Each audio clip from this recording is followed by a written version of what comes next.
Hey guys, welcome back to No Recipe Required.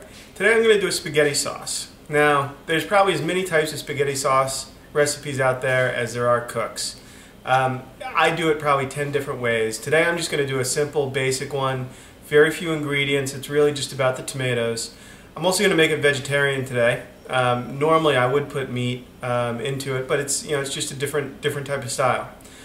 So let's go ahead and get started by sauteing some onions up. Okay guys, to start off with our spaghetti sauce, I'm going to add in a little olive oil to the pan and then hit it with 3 ingredients. First, some onions. Here I've got 1 large onion diced up.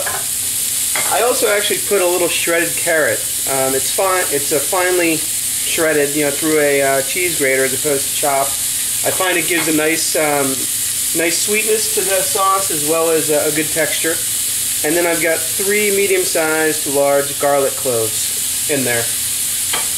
I'm going to add those. I'm going to salt everything right away. I'm going to hit it with a little bit of pepper. And I'm going to sweat these off, which is cooking them through till they become translucent without getting any color on them. And once we do that, we're going to start adding some of our other ingredients. I'll come back when it's time. Okay, we're back now. My carrot, onion, garlic is sweated down. You can see the onions are translucent. They don't yet have any color on it. So what I'm going to do now is actually add a can of tomato paste, which is obviously thick, concentrated tomato. I'm going to do it now without adding any of the other tomato or liquids to cook it down and actually change. It's going to change its texture. It's going to give it more body. I'm actually going to hold this in reserve to show you later on. But I'm just going to put it in the dry pan and let it go. It's going to extract some of the water out of it, and it's going to get more of a from a bright red color to a rustier color. It's probably going to go for 3 or 4 minutes, maybe a little bit longer. And then once we've got that done, we're going to go ahead and continue with the rest of the ingredients. This is one of the key steps that a lot of people don't do, but I think it adds a lot of body and flavor to the sauce beyond what just the raw paste is going to do. So I'm going to let that go, and we'll come back in a few minutes. Okay, guys, we're back. So I've let this tomato paste cook down for about 5 minutes. One thing you do have to be careful of, it's thick and it's got a lot of sugar in it, so you got to make sure you're not letting it burn to the bottom of the pan.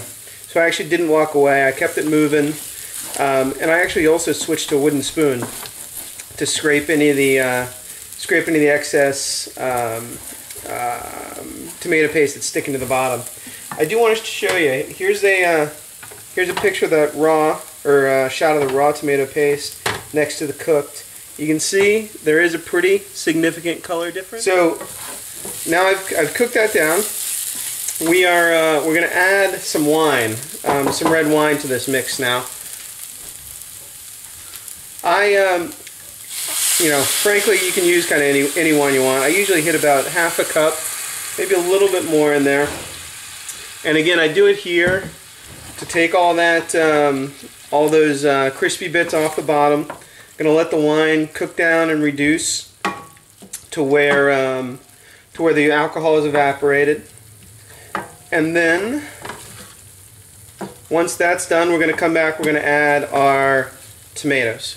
Okay, so the tomatoes I use for a sauce like this are actually whole tomatoes. They're out of the can, but they're not the puree, they're not the sauce. I like to have some of that, the integrity of the tomatoes stick throughout the sauce. I do crush them in my hands, so I'll actually, maybe just pull it apart. If you go squeeze it as hard as you can, then you're going to end up with a mess. But I pull it apart a little bit, then just kind of run it through my hands to crush them and put them in there. You can do a few at a time and get those in there. Once I get all these crushed, I'm going to let it simmer for probably an hour or so, and then come back and start hitting it with some of the additional spices and herbs that are going to flavor the sauce. Okay guys, so I've let the tomato sauce come up to a boil. I am now going to add in about a tablespoon, maybe 2 tablespoons of basil. I'm going to add in about the same amount of oregano. I'm going to hit it with a good pinch of salt and a few squeezes of black pepper, fresh ground black pepper. Now, depending on your tomatoes, they can be the sauce can be pretty acidic at this point, which is going to come off as a bitter taste in your mouth. I frequently find that's the case, especially with canned tomatoes. So I'm going to go ahead and add maybe a teaspoon or two, probably 2 teaspoons of sugar to take some of that out. You know, you can also use honey. That's a great option with a little bit more flavor than normal sugar. I'm just going to mix in those fresh herbs and then let it simmer. I like to cook mine for probably 2 or 3 hours. Let it really kind of come together. And then at the end we'll do one more taste test to see if we need any more seasoning, salt or pepper. But other than that, we are pretty much done. We'll come back once it's finished. Okay guys, so we are back now. It's been probably 3 hours since I started cooking the sauce, or since we last put it on the simmer, and we're pretty much done. Now you can't overcook spaghetti sauce. I find you can't overcook it, and it's definitely gonna get better with time. So feel free to let it go longer. You can even you know, shut it off, let it cool, put it in the fridge. It's gonna be better the next day. This, like I said, is just my basic tomato sauce. You can use it for obviously spaghetti, but use it as a lasagna sauce or a pizza sauce or anything like that. I think it's wonderful. You do want to, before you use it, you want to check for seasoning.